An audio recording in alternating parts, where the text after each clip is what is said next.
7 de la mañana con 34 minutos, momento de recibir más invitados a través, obviamente, de Zoom junto a la primera edición de ATV Noticias. Y quiero darle la bienvenida al candidato por la presidencia por Comunidad Ciudadana y expresidente de Bolivia, Carlos Mesa.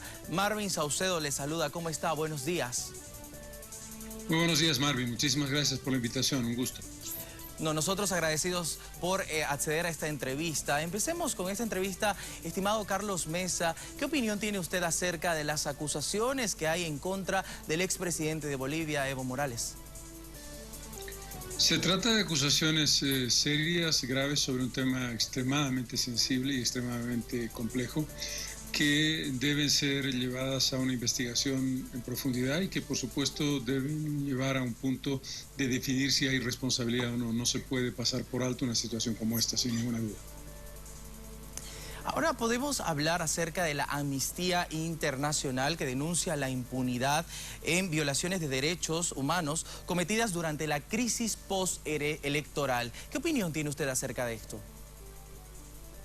Se refiere al proceso que se estableció cuando llegó la presidenta Áñez, ¿sí? Exactamente, postelectoral, exactamente.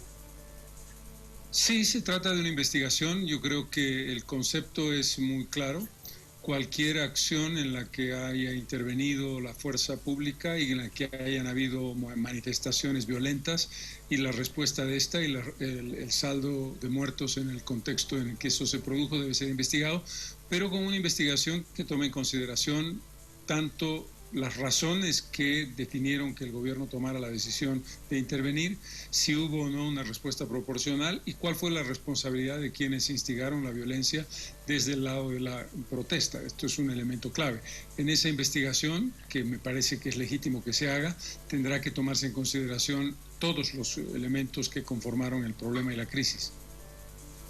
Esta denuncia, más la anterior que le consultaba, ¿dónde pone la imagen del líder del movimiento al socialismo?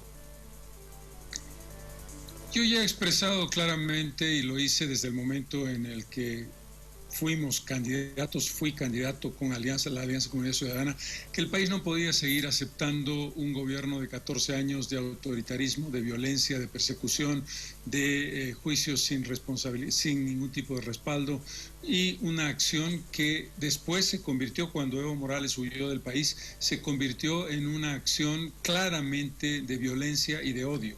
Evo Morales generó un discurso de odio, un discurso mentiroso en relación a que hubieran diferencias entre una zona, la rural, y otra, la urbana, entre el mundo indígena y el mundo no indígena. Evo Morales provocó una acción a través de una llamada telefónica instruyendo el cerco de ciudades e instruyendo el desabastecimiento de ciudades. Yo creo que queda claro que el discurso de Evo Morales es un discurso basado en la provocación, la violencia, el autoritarismo y carece completamente de un sentido genuino democrático como lo probó el 21 de febrero del 2016. Mi impresión ha sido siempre que Morales no fue el líder que estuviera ni muchísimo menos a la altura de sus desafíos y que dejó un legado muy negativo al país. Don Carlos, hablemos ahora de las elecciones generales a realizarse en este año. Transparencia Electoral piden investigar empadronamiento, sobre todo en el exterior del país. ¿Qué opina acerca de esto? Creo que el proceso de depuración, el proceso de garantía del padrón electoral en el que está trabajando intensamente el Tribunal Supremo Electoral es un imperativo. Y en la medida en que hayan elementos, que parece que los hay en profundidad, de demostración o de acusación de que hay manipulación, particularmente en el padrón en Argentina, por ejemplo, creo que tiene que ser trabajado, investigado y llevado a cabo por el Tribunal Supremo Electoral. Mi impresión es que tiene todavía el tiempo suficiente para llevar adelante esa depuración. ¿Lo deja tranquilo usted estas acciones que está realizando el órgano electoral? A mí sí, el Tribunal Supremo Electoral me parece que ha demostrado, primero, que es un órgano independiente del Estado. Hay una diferencia de la noche al día entre el antiguo Tribunal Electoral, el que cometió el fraude, y este Tribunal Electoral. Este tribunal ha promovido el diálogo finalmente y ha logrado resolver por la vía del diálogo los conflictos sociales a partir de los desaforados bloqueos que se llevaron a cabo en el país. ha abierto el espacio para el voto a los jóvenes de 18 años que van a cumplir 18 años al día 18 de octubre, ha establecido una depuración del proceso electoral en el margen de sus posibilidades realistas, en el margen de los tiempos y en el margen de los contextos que tienen. Yo creo que el Tribunal Supremo Electoral ha trabajado y está trabajando de manera creíble. Hay plataformas ciudadanas que se han organizado anoche y en el atrio de la catedral aquí en Santa Cruz han colocado pancartas exigiendo al Tribunal Supremo Electoral la anulación de la sigla del Movimiento al Socialismo por fraude electoral. ¿Qué opina usted acerca de esto? Tú sabes que nosotros estamos en la línea más dura en relación al tema del fraude electoral. Nosotros como comunidad ciudadana, yo como candidato, he sido el que ha ido más lejos y el que ha mostrado con mayor claridad nuestra línea de denunciar el fraude electoral. Esto es muy importante subrayarlo. Y lo hacemos por la vía de la ley. Lo hemos hecho a través de una acusación ante el Ministerio Público que está en investigación. He tenido una declaración hace un par de semanas ratificando mi acusación de que la responsabilidad intelectual del fraude electoral es de Evo Morales, es de Álvaro García Linderas y de sus ministros de Estado.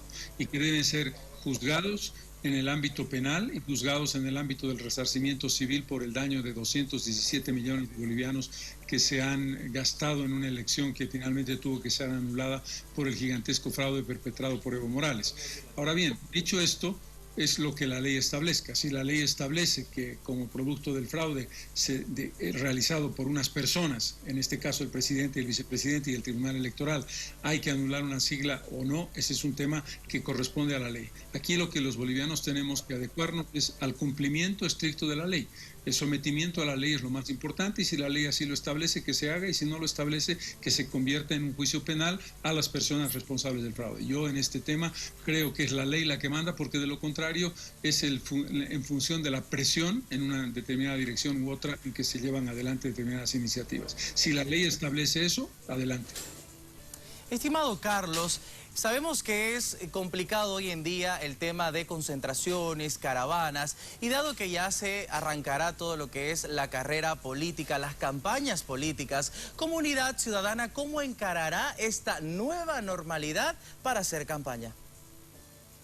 Cumpliendo rigurosamente los requerimientos de protección, cuidado y prudencia en el tema del coronavirus. Hay que mencionar, por ejemplo, que hay departamentos, el caso de Santa Cruz, gracias a Dios, que está en un proceso de disminución de contagios, y el Beni también, pero hay departamentos, en el caso de La Paz estamos en un proceso un poco incierto en cuanto a que hay días más duros y días menos duros, pero en el sur, particularmente en Potosí, en Chuquisaca y en Tarija, el número de contagios es preocupante, en proporción a su población es muy alto.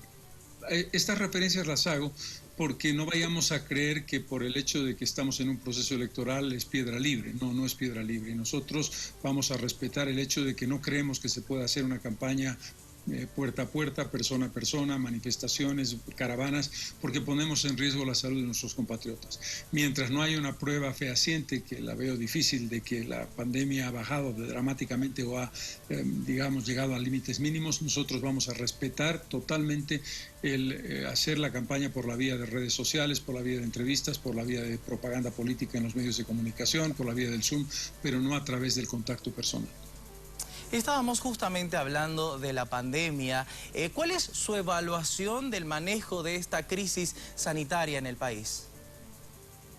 Lo hemos dicho muchísimas veces, lo hemos venido, digamos, desarrollando a través de los días desde que comenzó la cuarentena.